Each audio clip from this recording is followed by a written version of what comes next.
வணக்கம் நண்பர்களே, நமது சேனலுக்கு உங்களை அன்போடு வரவேற்கிறோம். இன்று நாம் பார்க்க போகும் தலைப்பு தமிழக அரசியலையே ஆட்டங்காண வைத்து கொண்டிருக்கும் ஒரு மிக முக்கியமான சம்பவத்தை பற்றி தான். விஜய் அடித்து ஆடுகிறார். கோவையில் புதிய ஜேம்ஸ் மருத்துவமனை, மோடி கொடுத்த கிரீன் சிக்னல், களத்தில் இறங்கிய அதிகாரிகள். இது இன்றைய ஹாட் டாபிக். தமிழகத்தின் முதலமைச்சராக பொறுப்பேற்றத்தில் இருந்து ஒவ்வொரு நாளும் ஏதோ ஒரு அதிரடியை காட்ட வரும் சிஎம் விஜய் தற்போது டெல்லியில் வைத்து மிகப்பெரிய ஒரு அரசியல் செக்மேட் வைத்துள்ளார் என்றுதான் சொல்ல வேண்டும். டெல்லியில் பிரதமர் நரேந்திர மோடி தலைமையில் நடைபெற்ற நிதி ஆயோக் கூட்டத்தில் பங்கேற்ற முதலமைச்சர் விஜய் அங்கே முன்வைத்த கோரிக்கைகளும், அதைத் தொடர்ந்து இப்பொழுது தமிழகத்தில் நடந்து வரும் மின்னல் வேக நடவடிக்கைகளும் பலரையும் புருவம் உயர்த்த செய்திருக்கிறது. இதை பற்றி தான் நாம் இன்று முழுமையாகவும் ஆழமாகவும் அலசப்போகிறோம். வீடியோவை எங்கு கிளிக் செய்யாமல் முழுமையாக பாருங்கள். நண்பர்களே, நிதி ஆயோக் கூட்டம் என்பது சாதாரணமான ஒரு கூட்டம் அல்ல. இந்தியாவின் அனைத்து மாநில முதலமைச்சர்களும் மத்திய அமைச்சர்களும் பிரதமரும் அமர்ந்து நாட்டின் எதிர்கால வளர்ச்சி திட்டங்கள் குறித்து விவாதிக்கும் மிக முக்கியமான தளம் இது. இந்த மாபெரும் கூட்டத்தில் கலந்து கொண்ட முதலமைச்சர் விஜய் தமிழகத்தின் சார்பாக பல அழுத்தமான கோரிக்கைகளை முன்வைத்தார். அதில் மிக முக்கியமானது கோயம்புத்தூரில் 2வது ஜேம்ஸ் மருத்துவமனை வேண்டும் என்பதுதான். உங்களுக்கு நன்றாக தெரியும், ஏற்கனவே மதுரையில் ஜேம்ஸ் மருத்துவமனை அமைப்பதற்காக அறிவிக்கப்பட்டு அதற்கான பணிகள் எந்த அளவில் ஆமை வேகத்தில் நடந்து வருகிறது என்பது தமிழக மக்கள் அனைவருக்கும் தெரிந்த ஒரு விஷயம்தான். மதுரை ஜேம்ஸ் மருத்துவமனைக்கான செங்கல் விவகாரம் கடந்த தேர்தல்களில் எந்த அளவுக்கு பேசும் பொருளானது என்பதை நாம் மறக்க முடியாது. இப்படி இருக்க முதலமைச்சர் விஜய் எதற்காக கோவையில் இன்னொரு ஜேம்ஸ் மருத்துவமனையை கேட்க வேண்டும்?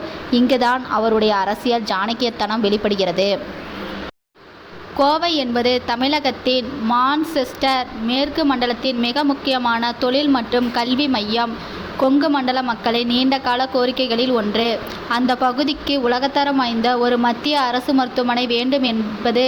இதை சரியாக கணித்த விஜய் நிதி ஆயோக் கூட்டத்தில் மிகவும் தெளிவாக ஒரு விஷயத்தை பதிவு செய்தார். தமிழக மக்களுக்கு உலகத்தரம் வாய்ந்த மருத்துவ வசதிகள் எளிதில் கிடைக்க வேண்டும். அதற்கு கோவையில் 2வது ஜேம்ஸ் மருத்துவமனை மத்திய அரசு அமைக்க வேண்டும். அதற்கான முழு நிலத்தையும் தமிழ்நாடு அரசு உடனடியாக வழங்கும் என்று ஆணித்தரமாக பேசினார். இது வெறும் பேச்சோடு நிற்கவில்லை நண்பர்களே. இந்த கோரிக்கை அவர் முன்வைத்த விதம் மத்திய அரசுக்கு எந்த தயக்கமும் இல்லாத அளவுக்கு ஒரு உத்தரவாதத்தை கொடுத்தது. மாநில அரசே நிலத்தை உடனே கொடுத்துவிடும் என்றால் மத்திய அரசுக்கு அந்த திட்டத்தை அறிவிப்பதில் எந்த தயக்கமும் இருக்கப் போகிறது? இந்த இடத்தில் நாம் கவனிக்க வேண்டிய மிக முக்கியமான விஷயம் பிரதமர் நரேந்திர மோடியின் ரியாக்ஷன். முதலமைச்சர் விஜயின் இந்த கோரிக்கைக்கு பிரதமர் தரப்பிலிருந்து உடனடியாக ஒரு பாசிட்டிவான சிக்னல், அதாவது ஒரு கிரீன் சிக்னல் கிடைத்திருப்பதாக டெல்லி வட்டாரங்கள் தெரிவிக்கின்றனர். இதன் பின்னணியில் மிகப்பெரிய அரசியல் இருக்கிறது. மத்தியில் ஆளும் பாஜக அரசுக்கும் தமிழக அரசுக்கும் இடையே ஒரு இணக்கமான உறவை பேசுவதன் மூலமாக மாநிலத்திற்கான திட்டங்களை எளிதாக கொண்டு வர முடியும் என்பதை விஜய் நிரூபித்து காட்டுகிறார். மதுரை ஜேம்ஸ் விவகாரத்தில் நடந்த தாமதங்களை சுட்டிக்காட்டி அரசியல் செய்வதை விட புதிதாக ஒரு ஜேம்ஸ் மருத்துவமனையை வாங்கி வந்து அதை மின்னல் வேகத்தில் கட்டி காட்டுவது தான் உண்மையான நிர்வாக திறமை என்பதை அவர் நம்புகிறார். பிரதமரின் கிரீன் சிக்னல் கிடைத்த அடுத்த சில மணி நேரங்களிலேயே தமிழகத்தில் என்ன நடந்தது தெரியுமா? அதுதான் அனைவரையும் ஆச்சரியத்தில் ஆழ்த்திய விஷயம். டெல்லியில் இருந்து முதலமைச்சர் விஜய் சென்னை திரும்புவதற்கு முன்பாகவே தமிழக அரசின் உயர் அதிகாரிகள் களத்தில் இறங்கிவிட்டார்கள். கோயம்புத்தூர் மாவட்டத்தில் ஜேம்ஸ் மருத்துவமனை அமைப்பதற்கு தேவையான நூற்றுக்கணக்கான ஏக்கர் நிலத்தை அடையாளம் காணும் பணிகள் முடுக்கிவிடப்பட்டுள்ளனர். மாவட்ட ஆட்சியாளர் தலைமையிலான வருவாய்த்துறை அதிகாரிகள் கோவை மற்றும் அதன் சுற்றுவட்டார பகுதிகளில், அதாவது தேசிய நெடுஞ்சாலைக்கு அருகாமையில் போக்குவரத்து வசதி கொண்ட, அதே சமயம் போதுமான உள்கட்டமைப்பு வசதிகளை கொண்ட இடங்களை தீவிரமாக தேடி வருகின்றனர். ஒரு முதலமைச்சர் டெல்லியில் ஒரு கோரிக்கைகளை வைக்கிறார், அதற்கு ஒப்புதல் கிடைக்கிறது, அடுத்த கணமே மாநிலத்தில் அதற்கான நிலம் தேடும் பணி தொடங்குகிறது என்றால் இந்த அரசின் வேகம் எந்த அளவுக்கு இருக்கிறது என்பதை பார்த்து கொள்ளுங்கள். இதுதான் விஜய் அடித்து ஆடுகிறார் என்று பலரையும் சொல்ல வைத்திருக்கிறது. இந்த கோவை ஜேம்ஸ் விவகாரம் ஒரு புறம் இருக்க, நிதி ஆயோக் கூட்டத்தில் விஜய் பேசிய மற்றொரு விஷயங்களும் தேசிய அளவில் கவனம் ஈர்த்துள்ளனர். நீட் தேர்வில் இருந்து தமிழகத்திற்கு விலக்களிக்க வேண்டும் என்ற நீண்ட கால கோரிக்கையை அவர் மீண்டும் வலுவாக பதிவு செய்தார். 12ஆம் வகுப்பு மதிப்பெண்களின் அடிப்படையில் மருத்துவ மாணவர்கள் சேர்க்கை நடைபெற வேண்டும். அதுதான் கிராமப்புற மற்றும் ஏழை மாணவர்களுக்கு சமமான வாய்ப்பை வழங்கும் என்பதை தெளிவாக எடுத்துரைத்தார். அது மட்டுமல்லாமல் 2036ஆம் ஆண்டிற்குள் தமிழ்நாட்டின் பொருளாதாரத்தை $1.5 டிரில்லியன் உயர்த்த வேண்டும் என்ற மாபெரும் இலக்கை நிர்ணயித்து அதற்கான வரைபடத்தையும் அவர் கூட்டத்தில் சமர்ப்பித்தார். வறுமையற்ற தமிழ்நாடு இயக்கம், இளைஞர்களுக்கான திறன் மேம்பாட்டு திட்டங்கள், தொழில்நுட்ப பயிற்சிகள் என அவர் அடுக்கிய ஒவ்வொரு திட்டமும் அவருடைய தொலைநோக்கு பார்வையை காட்டுகிறதாக அரசியல் விமர்சகர்கள் கருதுகிறார்கள். ஆனால் முதலமைச்சர் விஜயின் இந்த அதிரடி நகர்வுகள் எதிர்க்கட்சிகளுக்கு, குறிப்பாக திமுகவிற்கு மிகப்பெரிய நெருக்கடியை ஏற்படுத்தியுள்ளது.